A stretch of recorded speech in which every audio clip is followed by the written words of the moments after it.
बिस्मिल्लाहिर्रहमानिर्रहीम। अस्सलाम वालेकुम। Lecture 33 class first year chapter 4 liquids and solids. आज हम पढ़ने जा रहे हैं comparison of properties of various types of crystals.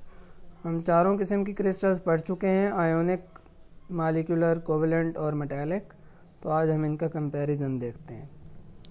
Metallic structural properties ये हैं कि पॉजिटिव आयन होते हैं और डीलोकलाइज्ड इलेक्ट्रॉन्स होते हैं इलेक्ट्रॉन पूल थ्योरी के मुताबिक। आयोनिक कैटायन और एनायन से मिलकर बनते हैं।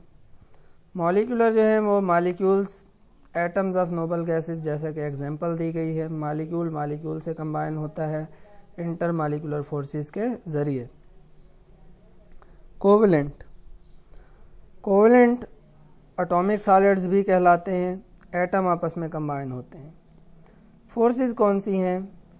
मेटालिक सॉलिड्स में मेटालिक बॉन्ड्स हैं, आयोनिक सॉलिड्स में इलेक्ट्रोस्टैटिक फोर्स ऑफ अट्रैक्शन है, यानी आयंस के दरमियान पॉजिटिव नेगेटिव के दरमियान force.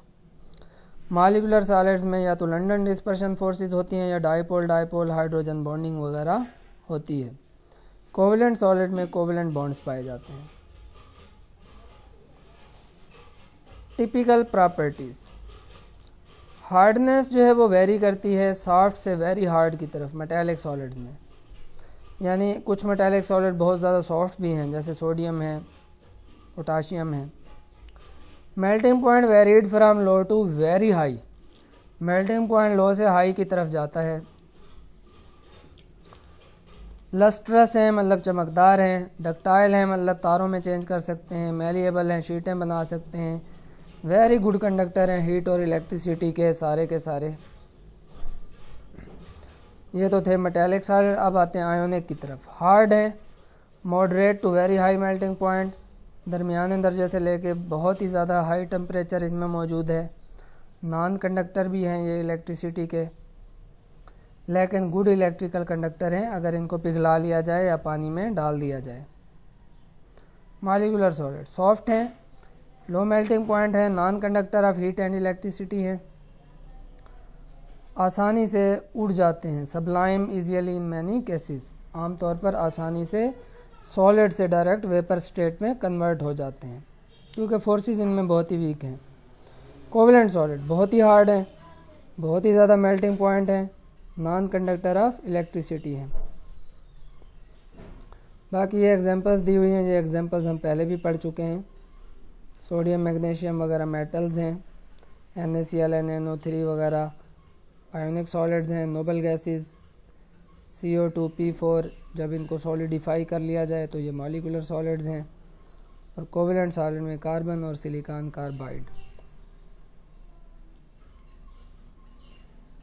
Determination of Avogadro number. Avogadro number can be calculated in number of different ways, मुख्तलिफ तरीक़ों से एवोगाड्रो नंबर को कैलकुलेट किया जा सकता है।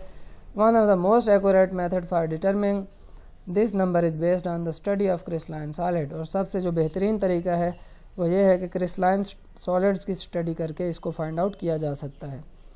In order to calculate this number, इस नंबर को कैलकुलेट करने के लिए we need to know the volume of 1 gram mole of a crystalline solid।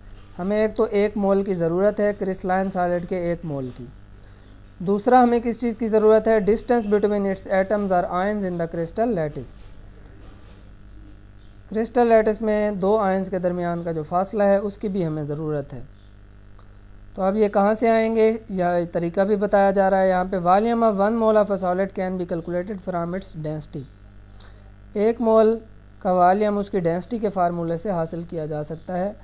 While the spacing between its atom, जबकि 2 एटम्स के दरमियान का जो फासला है उसको हम एक्सरे के ज़रिए फाइंड आउट कर सकते हैं। एक्सरे डिफ्रैक्शन के ज़रिए उसको फाइंड आउट कर सकते हैं। Method of determining Avogadro number is explained with the help of following solved example which gives reasonably good value of this number. ये लिथियम फ्लोराइड की एग्जांपल है जिसका क्यूबिक स्ट्रक्चर है। देखते हैं कि कैसे फाइंड आउट करते हैं। ये न्यूमेरिकल प्रॉब्लम है। तो डेंसिटी लिथियम फ्लोराइड की इतनी है और ये क्यूबिक है जिसमें लिथियम आयन और फ्लोराइड आयन जुड़े हुए हैं और उनके दरमियान का फासला जो है लिथियम और फ्लोराइड आयन के दरमियान का फासला वो है 2.01 एंगस्ट्रॉम। एंगस्ट्रॉम 10⁻⁻10 होता है। अगर इसको सेंटीमीटर में चेंज करें तो 2.02 मल्टीप्लाई बाय 10⁻⁸ सेंटीमीटर।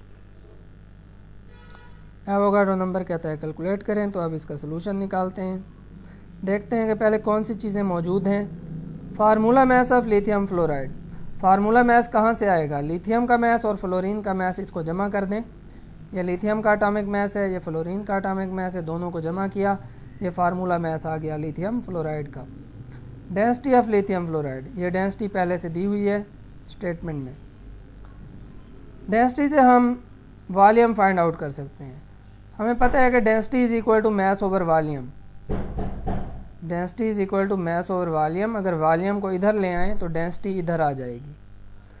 तो mass divided by density is equal to volume. अब मैस कौन सा है? ये जो फार्मूला मैस है। डेंसिटी कौन सी है? ये है। तो mass divided by density is equal to volume. ये हमारे पास वॉल्यूम आ गया। अब ये 1 मोल का वॉल्यूम है। From this volume we can calculate the edge length of cube. यहाँ से हम एज लेंथ को फाइंड आउट करेंगे। What is edge length? Edge length होती है ABC, जो यूनिट सेल लेंथ भी हम जिनको कहते हैं। अगर यूनिट सेल लेंथ का पता चल जाए,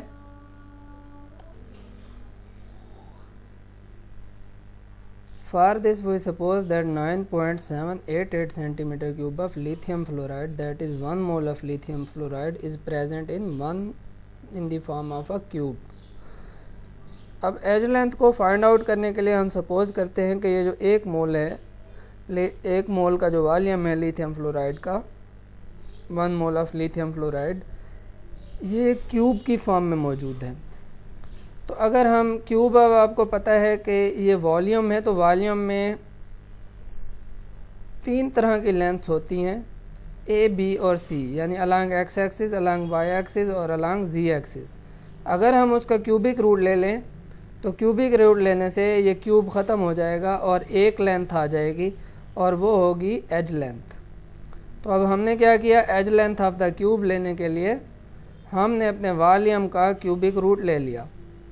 क्यूबिक रूट लिया तो ये जो यूनिट है इसका भी क्यूब ख़त्म हो गया और इसका क्यूबिक रूट लेने से ये आंसर आ गया 2.139 centimetre.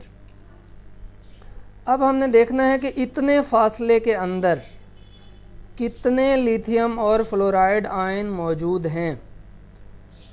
Number of ions of both lithium and fluoride ion on the edge length can be calculated by dividing the edge length by distance between the ions.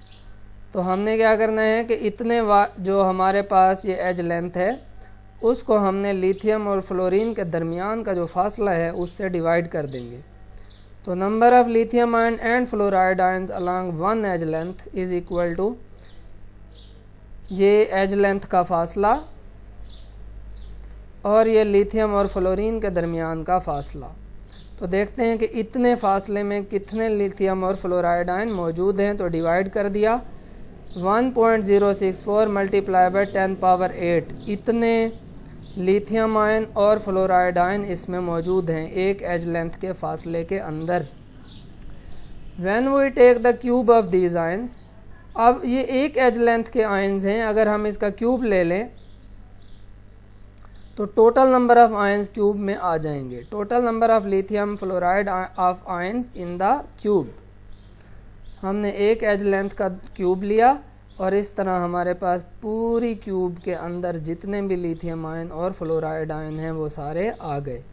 यानी कि हमारे पास 1 मोल लिथियम फ्लोराइड के अंदर जितने भी आयन मौजूद थे वो आ चुके हैं।